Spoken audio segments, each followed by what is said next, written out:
পরিমাণের সব অতি গুরুত্বপূর্ণ 5টা আমলের কথা বলবো ইনশাআল্লাহ। কয়টা আমল? 5টা আমলের কথা বলবো জীবনের তরে।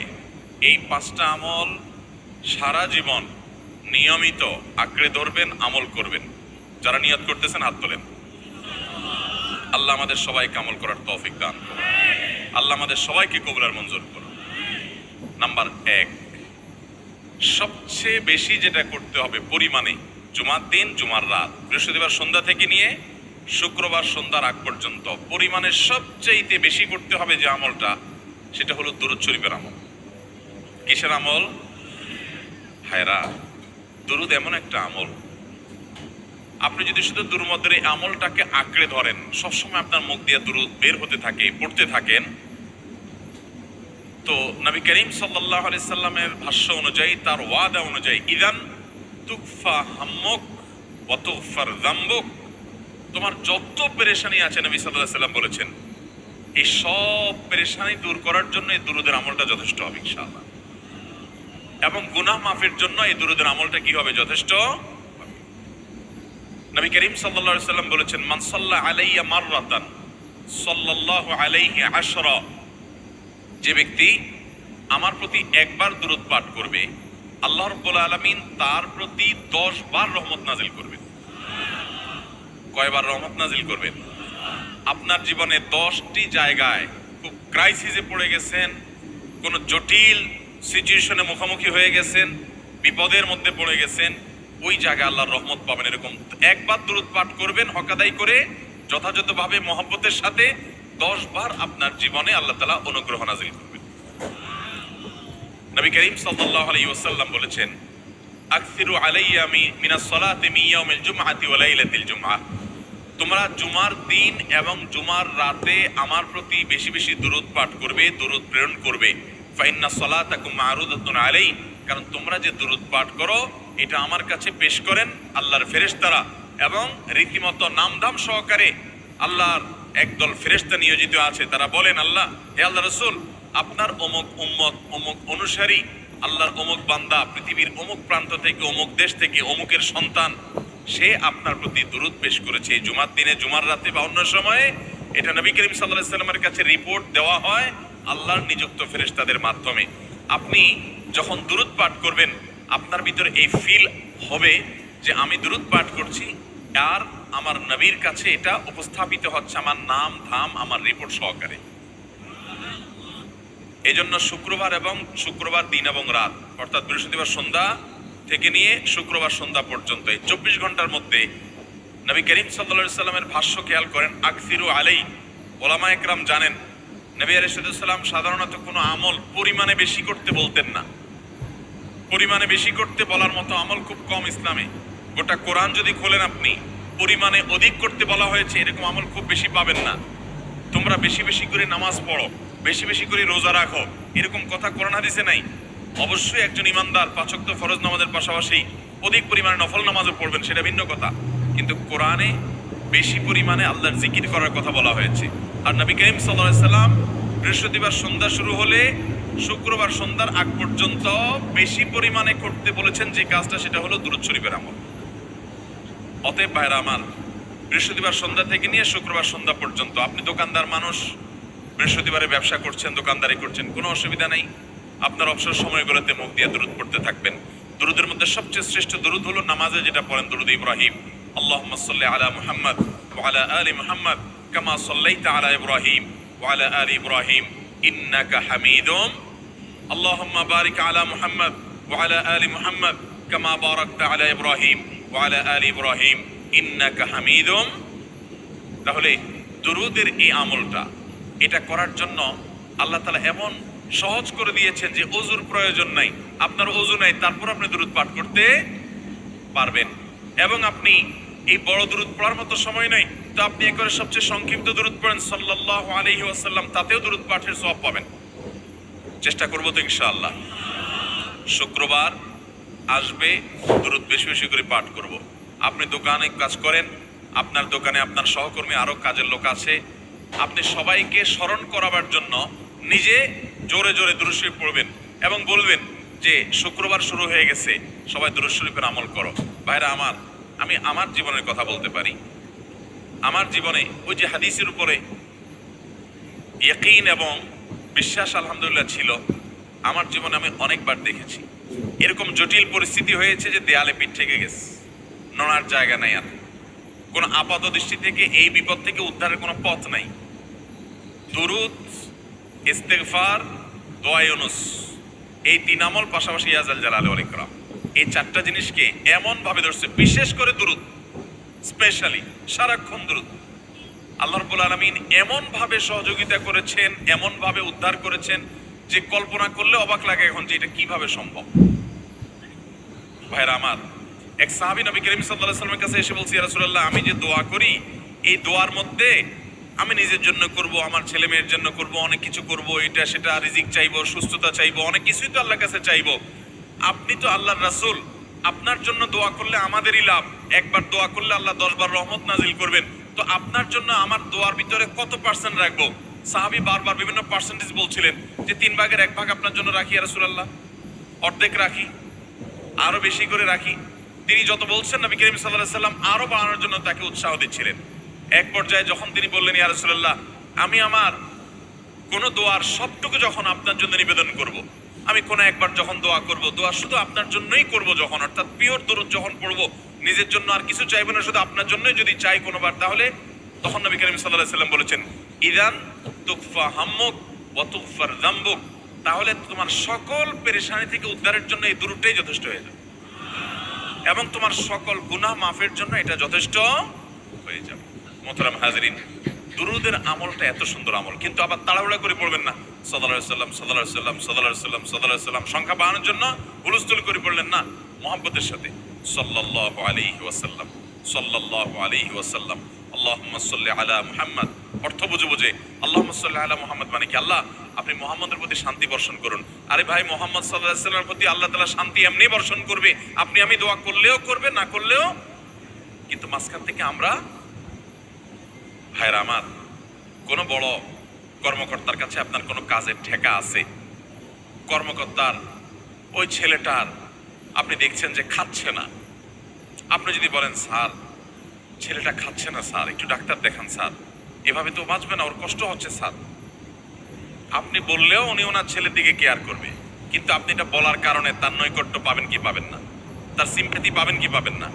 আরশ আজিমের মালিক তার হাবিবকে এত মহব্বত করেন, তিনি তার হাবিবের প্রতি এমনিতেই রহমত নাজিল করবেন, তাকে বিভিন্ন মর্যাদা আগে থেকেই দেওয়ার ঘোষণা দিয়ে রাখছেন, কিন্তু আপনি আমি দোয়া করলে আল্লাহ তাআলা তার মাধ্যমে আমাদের ভাগ্যকে সুপ্রসন্ন করে দিবেন।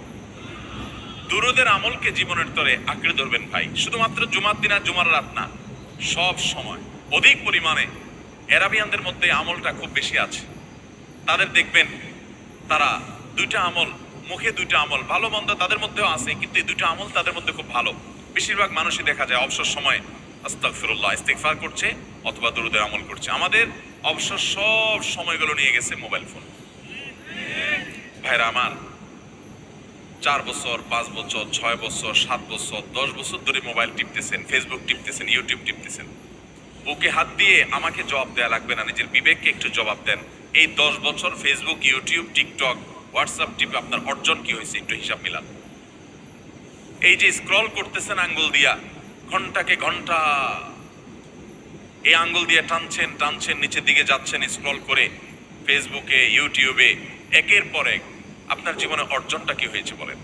ভাইরা আমার, এই মোবাইলের নিয়ন্ত্রণ করতে হবে, প্রয়োজনে ব্যবহার করতে হবে, কিন্তু এটাকে অনিয়ন্ত্রিত ব্যবহার করা যাবে না।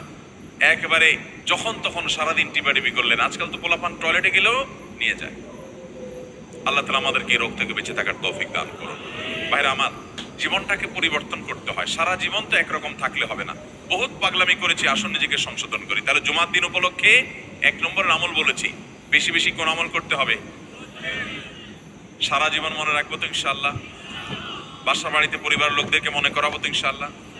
আমি, আমার ড্রাইভার থাকুক, আমার ছেলে মেয়ে থাকুক, আমার পরিবারের লোক থাকুক, আমি আমার কথা আপনাদের বলি উৎসাহের জন্য, যে জুমার দিন শুরু হয়ে গেলে আমি, শুধু আমি না, আমার পরিবার অন্যান্যরাও একে অন্যকে আমরা স্মরণ করে দিই। কে কে দুরূদ পড়তে কতবার পড়ছো, কেউ পড়ছে কিনা একবারও, সন্ধ্যা হয়ে গেছে, অনেকক্ষণ হয়ে গেছে, সবাই শুরু করি, আমলটা করবো তো ইনশাআল্লাহ। নাম্বার 1।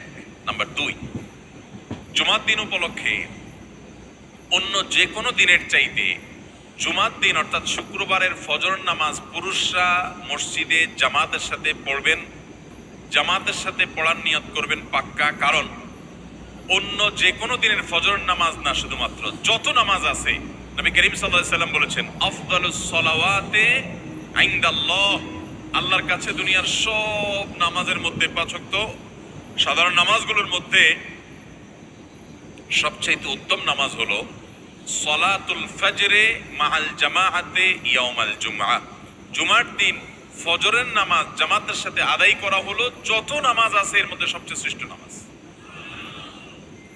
তাহলে জুমার দিনে এই বিষয়টা বিশেষভাবে খেয়াল রাখবো। জুমার দিন ফজর নামাজটা পুরুষরা কোথায় পড়বো, এবং সেটা বৃহস্পতিবার থেকে পরিকল্পনা শুরু করবো যে কালকের ফজর নামাজ যাতে কোনো অবস্থাতে আমার মিস না হয়। আমাদের আখিরাতের ব্যবসা এটা ভাই, আখিরাতের কারেন্সি সংগ্রহ করা। যত কোটি কোটি ভালো ভালো আমলগুলো করবেন, আপনার আমল নামাতে আমল সওয়াব জমা হতে থাকবে। চেষ্টা করবো তো ইনশাআল্লাহ। আমাদেরকে শয়তান অন্যদিন ফজরের নামাজ পড়ার সুযোগ হলেও শয়তান এমন ভাবে আমাদেরকে ধোঁকা দেয়, শুক্রবারে ফজরটা পড়াটা সবচেয়ে বেশি কঠিন হয়ে যায়। কেন জানেন? কারণ ইবলিস তো জানে হাদিস, আপনি জানেন না, হয়তো অনেকে হয়তো আজকে শুনছেন, আপনি আমি কোনো হাদিস না জানতে পারি, ইবলিস ঠিকই জানে যে ফজর নামাজ এই দিন যদিও জামাতের সাথে ফজর পড়ে ফেলে তাহলে তোর আখিরাতের ব্যবসা অনেক দূর আগে যাবে। ওর সাথে তো আমাদের বাবা আদমের সাথে সেই চ্যালেঞ্জ, আদম আলাইহিস সালামকে সিজদা করতে বলা হয়েছে, সে তো করে নাই, তার সৌজন্য বা তার জন্য সিজদা নিবেদন করে নাই। আল্লাহ তাআলা সেজন্য তাকে জান্নাত থেকে বের করে দিয়েছে।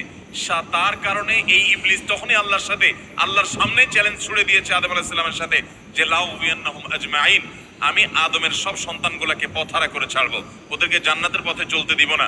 এই জন্য আল্লাহ তাআলার কাছে সে কিছু পাওয়ার চাইয়া নিছে। এর ভিতরে একটা হলো কিয়ামত পর্যন্ত হায়াত পাবে, আরেকটা হলো আমাদের রগের সাথে সে মিশতে পারে, রক্ত প্রবাহের সাথে মিশতে পারে, শরীরের মধ্যে প্রভাব সৃষ্টি করতে পারে, আমাদেরকে দুর্বল করতে পারে, মন্দ দিকে টানতে পারে, ভালো কাজ যেন না হয় মনে মনে কুমন্ত্রণা সৃষ্টি করতে পারে। এই পাওয়ার সে নিয়ে এসেছে। এই জন্য তার সাথে আমাদের চ্যালেঞ্জ। সে হাদিস জানে যে জুমার দিন ফজর পড়লে আমাদের অনেক লাভ হয়ে যাবে। এই জন্য সে বৃহস্পতিবার রাতে, অন্য দিন যদি আপনি 10টা 11টা বা 11:30টায় ঘুমান, 12টায় ঘুমান, জুমার দিন অর্থাৎ বৃহস্পতিবার দিবাগত রাতে আইসা ইবলিস বলে, আরে পাগল হইছস, কালকে হলো শুক্রবার, দোকানদারি নাই, ব্যবসা নাই, চাকরি নাই, মহিলাদেরকে বলে কালকে পোলাপানের স্কুল নাই, মাদ্রাসা নাই, আজকে একটু টক শো, মিষ্টি শো, নাটক, সিনেমা, ইউটিউব, ফেসবুক, ওয়াজই শুন অন্তত। শয়তান কি বলে, ঠিক আছে তোর যদি এত ফিল্ম দেখতে মনে না চায়, তুই যদি মুসলমান হস, নেককার হস, তো ঠিক আছে অমুক হুজুরের ওয়াজ শুন। এই হুজুরের ওয়াজ শোনাত লাগাই দিয়ে রাত 1টা 2টা পর্যন্ত পার করে দিল। এরপরে ফজর নামাজ ওর জামাতের সাথে মিস শেষ। ভাইরা আমার, প্রত্যেক বৃহস্পতিবার আসলে সন্ধ্যার সময় প্রতিজ্ঞা করব, সপ্তাহের অন্য দিন যদি আমার ত্রুটি বিচ্যুতি হয়ও আমি সেটাকে কারেকশন করার চেষ্টা করব, কিন্তু শুক্রবার ফজরটা পুরুষ হিসাবে আমি জামাতের সাথে পড়বই পড়বো। তার জন্য রাতে আগে আগে শোবো, ডাবল ট্রিপল অ্যালার্ম দিয়ে শোবো, অন্য নামাজি বন্ধুকে বলবো ফোন দিয়ে ডেকে দিবি, একে অন্যের সহযোগিতা করব, কিন্তু ফজরের নামাজ জুমার দিন ছাড়বো না ইনশাআল্লাহ। ঠিক আছে তো? কয়টা আমল হলো? 2টা। মনে রাখবেন তো ইনশাআল্লাহ। আগামী বছর তো আমার মাহফিল আমি আর করবো না, কিন্তু আগামী বছর যে মাহফিল করবেন সে আলোচককে আমি রিকোয়েস্ট করবো ইনশাআল্লাহ, আয়োজকরা এটার সবক জননায় আগামী বছর দিতে পারবেন তো ইনশাআল্লাহ। আমল যদি করেন তাহলে সবক ঠিকই দিতে পারবেন। ওই যে ভাই সবগুলো শুনে দিছে, কারণ এই আমল করেন। আচ্ছা, 3 নম্বর আমল হলো সূরা কাহাফ পড়বো। কোন সূরা পড়বো? সূরা কাহাফ। যারা কোরআন পড়তে পারেন না তারা শুনবেন, আর যারা পড়তে পারেন তারা নিজে পড়বেন। সূরা কাহাফ যদি জুমার দিন কেউ পড়ে, নবী করিম সাল্লাল্লাহু আলাইহি সাল্লাম বলেছেন এই সূরাটা তার জন্য নূর হবে, নূর, আলো আল্লাহর তরফ থেকে। কিয়ামতের ময়দানে ভয়াবহ গুটগুটে অন্ধকার হবে। কিয়ামতের একটা ভয়াবহ শাস্তি হলো অন্ধকারের শাস্তি। ভাইরা আমার, অন্ধকারের শাস্তি মানে এমন ভয়াবহ অন্ধকার হবে যে দুনিয়ার অন্ধকারের সাথে কোনো তুলনাযোগ্য নয়। সেই ভয়াবহ অন্ধকারে কিছু আমল আছে যে আমলগুলো মানুষের ওই অন্ধকারের মধ্যে আলোর কাজ দিবে। এর মধ্যে একটা হলো ওযুর অঙ্গগুলো যদি কেউ ভালো করে ওযু করে, সুন্দর করে ডলে ডলে যেন শুকনো না থাকে, উত্তম রূপে যদি ওযু করে কেউ, পানি অপচয় না করে, পানি অল্প নয় কিন্তু ডলে বেশি, সুন্দর করে যদি কেউ ওযু করে, এই ওযুর অঙ্গগুলো কিয়ামতের ময়দানে উজ্জ্বল হয়ে জলজল করে জ্বলতে থাকে এবং তার জন্য আলোর কাজ দেয়। সবাই যখন অন্ধকারের আযাবের মধ্যে নিমজ্জিত থাকে, হাউতাশ করে, তখন এই ব্যক্তির এই আমলটা তার আলো ভূমিকা আসে। আর আরেকটা হলো এই সূরা কাহফ। অন্য অনেক উলামা ইকরাম বলেছেন এর ব্যাখ্যা হলো সূরা কাহফ যদি কেউ এক বৃহস্পতিবারে পড়ে, পরের বৃহস্পতিবার পর্যন্ত, এক শুক্রবারে যদি পড়ে, পরের শুক্রবার আগ পর্যন্ত পুরো সপ্তাহব্যাপী তার ভিতরে নূর, ঈমানের নূর, তাকওয়ার নূর, ইলমের নূর, আমলের নূর, ভালো মানুষ হওয়ার নূর তার ভিতরে আল্লাহ তাআলা সৃষ্টি করে দিবেন। এই জন্য জুমার দিন সূরা কাহফ পড়বো তো ইনশাআল্লাহ। আলহামদুলিল্লাহ ভাই, আপনাদেরকে যে আমলগুলো করছি এগুলো আমি, আমার পরিবার সদস্য, পরিচিত, সহকর্মী, আমি চেষ্টা করি সবাইকে স্মরণ করানোর এবং আমল করার চেষ্টা করি। আপনাদেরকেও বলছি ভাই, জুমার দিন যেহেতু, অতএব আজকে জুমার দিন উপলক্ষে বলে যাচ্ছি, জুমার দিনের এই 14-15টা আমলের মধ্যে সামারি করে আমি 5টা আমল করে দিচ্ছি যে এগুলোর গুরুত্ব অনেক বেশি অন্য অনেকগুলো চাইতে, এগুলো বিশেষভাবে করব। তাহলে এর মধ্যে প্রথমটা চলে গেল দুরূদ বেশি বেশি করে পড়বো। দ্বিতীয়টা হলো জুমার দিনের ফজর নামাজ কোন অবস্থাতে জামাতের সাথে পড়া মিস করবো না, কারণ নবী সাল্লাল্লাহু আলাইহি ওয়াসাল্লাম বলেছেন সকল নামাজের মধ্যে সবচেয়ে সেরা, উত্তম, শ্রেষ্ঠ নামাজ, অর্থাৎ ওয়াক্তিয়া নামাজের মধ্যে সবচেয়ে শ্রেষ্ঠ নামাজ হলো জুমার দিনের ফজরের নামাজ জামাতের সাথে পড়া। তাহলে মহিলারা কি করবে? মহিলারা পুরুষদেরকে উঠায় উঠায় মসজিদে পাঠিয়ে দিবে এবং সহযোগিতা করবে, তাহলে তার মাধ্যমে তারাও একই সওয়াব পেয়ে যাবে।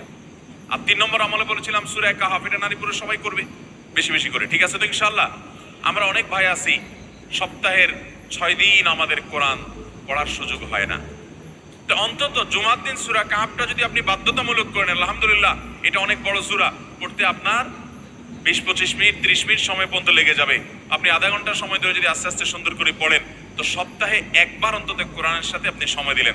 আরেকটা সুসংবাদ শুনেন, সূরা কাহফ যদি কেউ মুখস্থ করে, তেলাওয়াত করে নিয়মিত, বিশেষ করে সূরা কাহফের প্রথম 10টা আয়াত যদি কেউ মুখস্থ করে, নবী করিম সাল্লাল্লাহু আলাইহি সাল্লাম বলেছেন কিয়ামতের আগে দাজ্জালের যে ফিতনা আসবে, যেই ফিতনায় বহু মানুষ দাজ্জালকে আল্লাহ মনে করে বেঈমান হয়ে জাহান্নামে যাবে, এই ফিতনা থেকে পৃথিবীতে এমন কোন নবী ছিল না, এমন কোন রাসূল আসেন নাই।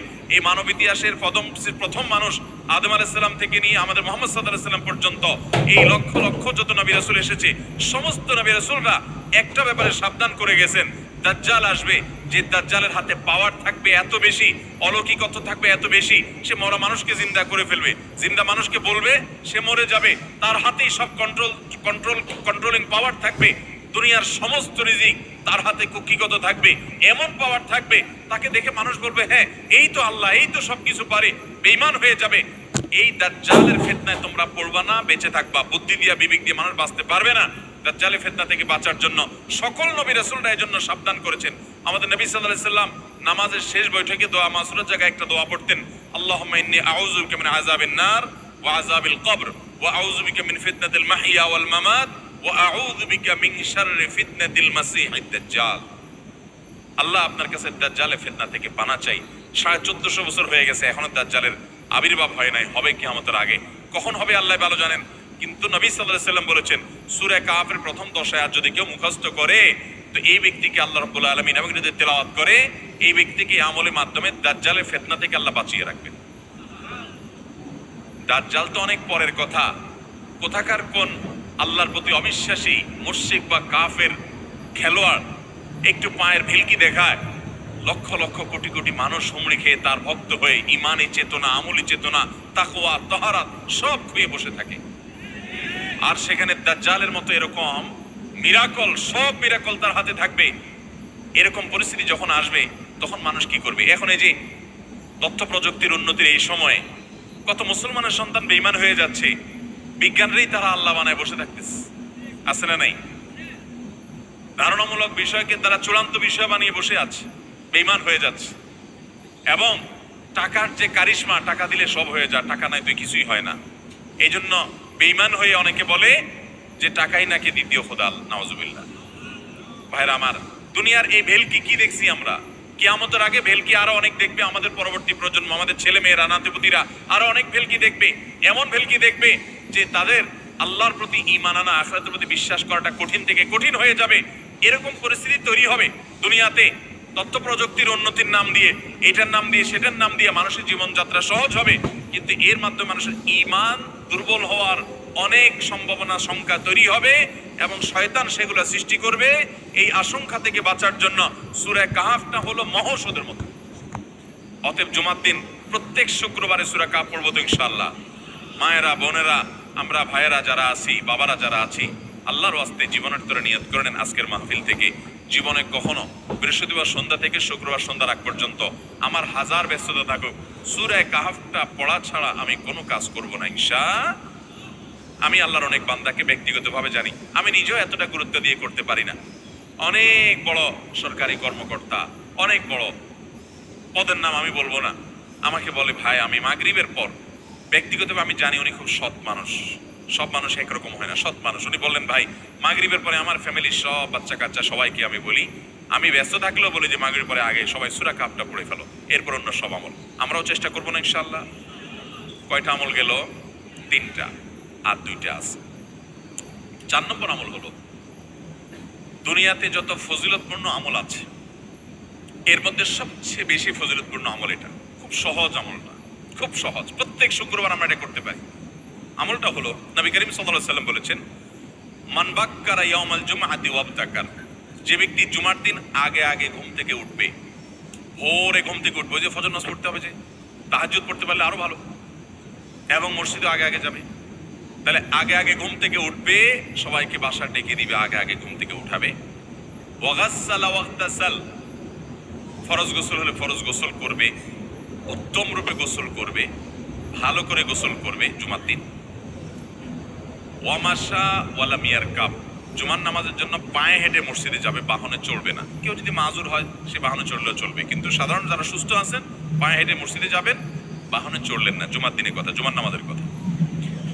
ওয়াদানা মিনাল ইমামে ওয়ালাম ইয়াল, ইমামের কাছাকাছি গিয়ে বসবে, দূরে না, যত কাছে যেতে পারে, একদম সামনের কাতার ইমামের কাছাকাছি গিয়ে বসবে, কোনো অনর্থক কথা বলবে না, দুনিয়াবি কথা বলবে না, বেহুদি কাজ করবে না। ওখানে গিয়ে যতক্ষণ সময় পাবে জিকির, আজকার, তেলাওয়াত, তাসবিহ, দোয়া, রোনাজারি, কান্নাকাটি, বই পড়া, দিনী কাজ করা, এর মধ্যে সে কাটাবে নিজেকে। এই কয়েকটা কাজ যদি করে, তাহলে কাজ কয়টা হলো? আগে আগে ঘুম থেকে উঠা, ওই যে ফজর নামাজ জামাতের সাথে পড়া ইত্যাদি, গোসল করা উত্তম রূপে, আর পায়ে হেঁটে মসজিদে যাওয়া, বাহনে না চড়া। 4 নম্বর হলো ইমামের কাছাকাছি গিয়ে বসা, কোনো অনর্থক কাজ না করা। এই 4টা কাজ যদি কেউ জুমার দিনে করে, নবী করিম সাল্লাল্লাহু আলাইহি সাল্লাম বলেছেন, ওই ব্যক্তি বাসা থেকে মসজিদ পর্যন্ত যে আসলো, যতগুলো পা ফেলবে, যতগুলো স্টেপ ফেলবে, যতগুলো কদম দিবে, প্রতিটা কদমের বিনিময়ে আল্লাহ রাব্বুল আলামিন তার অ্যাকাউন্টে, তার আমল নামাতে 1 বছর রাত জেগে, সারা রাত জেগে তাহাজ্জুদ নামাজ পড়লে, এবং 1 বছর সারা দিন, প্রত্যেকটা দিন পুরো বছর জুড়ে নফল রোজা রাখলে যে পরিমাণ সওয়াব পাইতো, 1 বছর নফল রোজা, 1 বছর রাত ভর জেগে তাহাজ্জুদের নামাজ পড়ার সওয়াব মাত্র একটা কদম ফেলার বিনিময়ে দিবে।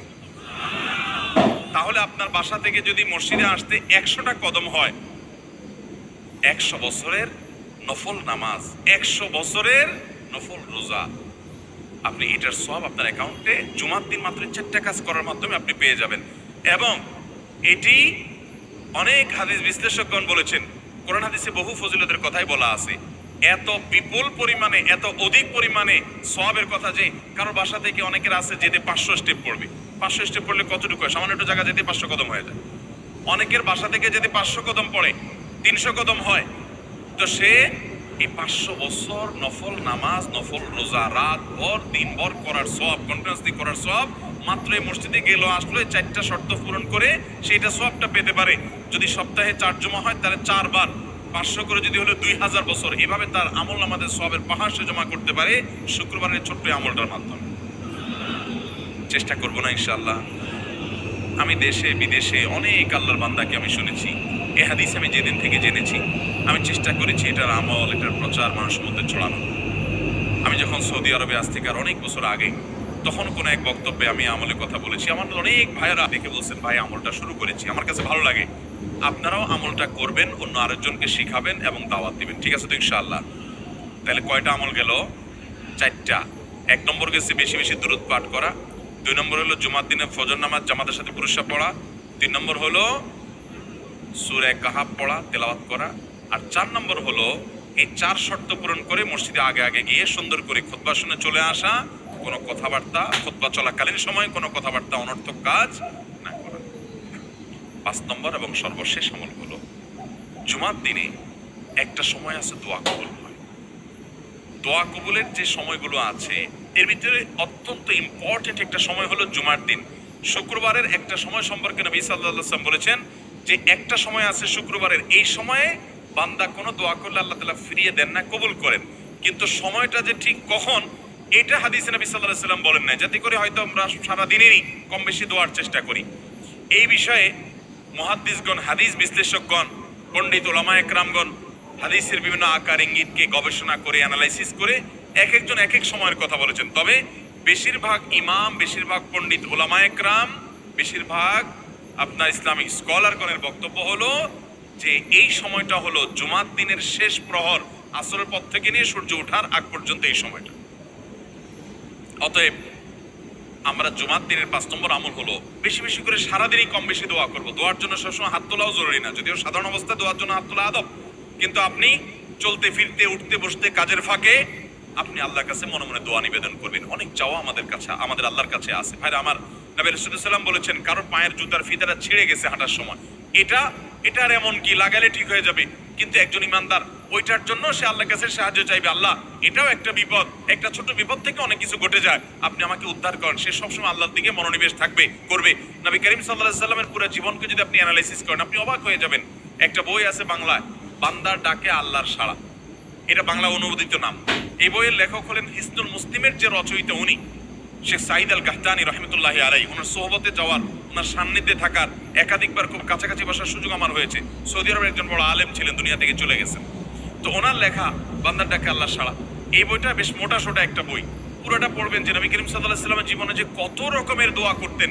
আল্লাহ আজকার নামে একটা বই আছে ইমাম নববীর, এটাও বাংলা হয়ে গেছে অনুবাদ, আপনি পড়লে অবাক হয়ে যাবেন। ডক্টর খন্দকার আব্দুল্লাহ জাহাঙ্গীর রাহমাতুল্লাহ রাহে বেলায়েত একটা বই আছে দোয়া এবং জিকিরের, আপনি অবাক হবেন যে কি পরিমাণ দোয়া এবং জিকির নবী সাল্লাল্লাহু আলাইহি ওয়াসাল্লাম জীবনে পড়তেন। ঘুম থেকে ওঠার সময় দোয়া আছে না নাই? এরপরে ঘুম থেকে উঠে যখন আপনি বাথরুমে যাবেন, দোয়া আছে না নাই? আবার টয়লেটে গেলেন, টয়লেট সেরে আসলেন, আপনি ওযু করবেন, ওযুর জন্য দোয়া আছে না নাই? বিসমিল্লাহ। এরপরে ওযু শেষ করলেন, কালিমায়ে শাহাদাত আছে না নাই? এরপরে আপনি যখন ঘর থেকে বের হয়ে মসজিদে যাবেন, বের হওয়ার দোয়া আছে। বের হয়ে আপনি মসজিদে যাচ্ছেন, যাই পথে পড়ার আলাদা দোয়া আছে। এরপরে আপনি মসজিদে প্রবেশ করবেন, তার জন্য দোয়া আছে। মসজিদে ঢুকার পরে মসজিদে ঢুকার নামাজ আছে। এরপরে মসজিদে নামাজ বন্দেগী ইবাদত জিকির করে বের হচ্ছেন, সেটার জন্য আবার দোয়া আছে। আবার আপনি যাচ্ছেন, কাজকর্মে যাচ্ছেন, বাজারে যাচ্ছেন, সেটা দোয়া আছে। স্ত্রী সহবাস করার সময় দোয়া আছে। দোয়া নাই, জিকির নাই, এমন কোনো মুহূর্ত ইমানদারের জীবনে থাকতে পারে না। নবী করিম সাল্লাল্লাহু আলাইহি ওয়াসাল্লাম এই পরিমাণ দোয়া করতেন। এই জন্য ভাইরা, দোয়া যদি সবসময় করতে কষ্ট হয় হাত তুলতে, আপনি হাত তোলা ছাড়া শুক্রবারে দোয়া করেন, দোয়াটা অনেক বেশি করা দরকার। আমাদের কত জিনিস আল্লাহর কাছে চাইতে হয়, আমরা আল্লাহর কাছে চাই না। পেটে অসুখ হয়েছে, আমরা ডাক্তারের কথা মাথায় আগে আসে, আপনি ওষুধ খান, ওষুধ খাওয়া সুন্নাত, কিন্তু ইমানদার সবকিছুর আগে আল্লাহর কথা স্মরণ করবে এবং আল্লাহর কাছে বলবে, আল্লাহ আপনি সহজ করে দেন। আপনার অসুখ হয়েছে, সবকিছুর আগে নাপার কথা মনে আসে, আরে ভাই প্যারাসিটামলের কথা মনে আসে, এটা দোষের না, কিন্তু আপনার মনে আগে আসতে হবে যে নবী সাল্লাল্লাহু আলাইহি ওয়াসাল্লাম দোয়া শিক্ষা দিয়েছেন, যদি কেউ ব্যথার জায়গায় হাত দেয় এবং পড়ে আউযু বিইজ্জাতিল্লাহি ওয়া কুদরাতিহি মিন শাররি মা আজিদু ওয়া উহাযির, আল্লাহ রাব্বুল আলামিন তার ব্যথা দূর করে দিবেন। এক সাহাবী এই হাদিসের উপর আমল করে তৎক্ষণাৎ তার ব্যথা দূর করেছেন। শুধু ইয়াকিনের অভাব, শুধু বিশ্বাসের অভাব, ঈমানের অভাব। তাহলে আমাদের আল্লাহর দিকে মনোনিবেশ করতে হবে দোয়ার জন্য বেশি বেশি। তাহলে শুক্রবারে 5 নম্বর আমল হলো বেশি বেশি কি করবো? ইনশাআল্লাহ দোয়া, বেশি বেশি দোয়া করবেন, উঠতে বসতে চলতে ফিরতে। বিশেষভাবে সূর্য ডোবার আগের যে সময়টা শুক্রবার, অর্থাৎ দিনের শেষ সময়টা, বিশেষভাবে আল্লাহ তাআলার কাছে দোয়া করুন। ঠিক আছে তো ইনশাআল্লাহ? কয়টা আমল বললাম? 5টা আমল। 1, বেশি বেশি দুরূদ। 2, ফজর নামাজ জামাতের সাথে পড়া পুরুষরা, মহিলারা অক্ষমতা পড়বেন, মহিলাদেরকে পুরুষদেরকে পাঠিয়ে দিবেন মসজিদে। 3, সূরা কাফ পড়বেন। 4, আগে ঘুম থেকে উঠে উত্তম রূপে গোসল করে মসজিদে আগে আগে গিয়ে পায়ে হেঁটে গিয়ে সামনে ইমাম সাহেবের কাছাকাছি গিয়ে বসা, অনর্থক কথা কাজ না করা, তেলাওয়াত জিকির আজকারের মাশগুল থেকে নামাজটা পড়ে বের হয়ে আসা, এই কাজ। নাম্বার 5, দোয়া করা, বিশেষ করে দিনের শেষ প্রহরে। আমল করবো তো ইনশাআল্লাহ? মনে থাকবো তো ইনশাআল্লাহ? আমরা প্রয়োজনে বাসায় গিয়ে একটা কাগজে নোট করে ফেলবো, লিখে ফেলবো, লিখে এরপরে ওয়ালে টাঙ্গায় দিবেন বাসায় যে জুমার দিন এই 5 কাজ আমি ছাড়বো না। আপনি যদি মনেও না থাকে, আপনার যদি ভুলেও যান, আপনি এই কাগজ আপনাকে মনে করাবে ইনশাআল্লাহ। বাসায় ফ্যামিলির লোকদের সাথে শেয়ার করবেন, জুমার দিন হুজুর বলেছেন, আমি একটু আমার মন থেকে বলিনি, এগুলো সব কোরআন হাদিসের কথা বলেছি আপনাদেরকে। কোরআন হাদিসের আলোকে 5টা আমলের কথা বলেছেন, বিশেষভাবে জুমার দিন আমি 5টা আমল করবই করব। ভাইরা আমার, প্রত্যেক জুমার দিন যদি আপনি একটু ইমানের রিচার্জ করেন, ইনশাআল্লাহ সারা সপ্তাহ আপনার জন্য সেটা উপকারে আসবে। চেষ্টা করবো তো ইনশাআল্লাহ। এবং দোকানে অফিসে টাঙ্গায় রাখবেন। যারা এই টাঙ্গায় রাখার আমলটা করবেন, আয়োজক যারা আছেন, আপনাদের কাছে আমার অনুরোধ, যে ভাইরা এই কাজটা করছেন ওনারা যদি আয়োজকদের মাধ্যমে ছবিটা আমার কাছে পাঠাইতে পারেন, আমার অফিসে নিয়ে আমি ইনশাআল্লাহ নিজে হাতে তাদের পুরস্কার দেব।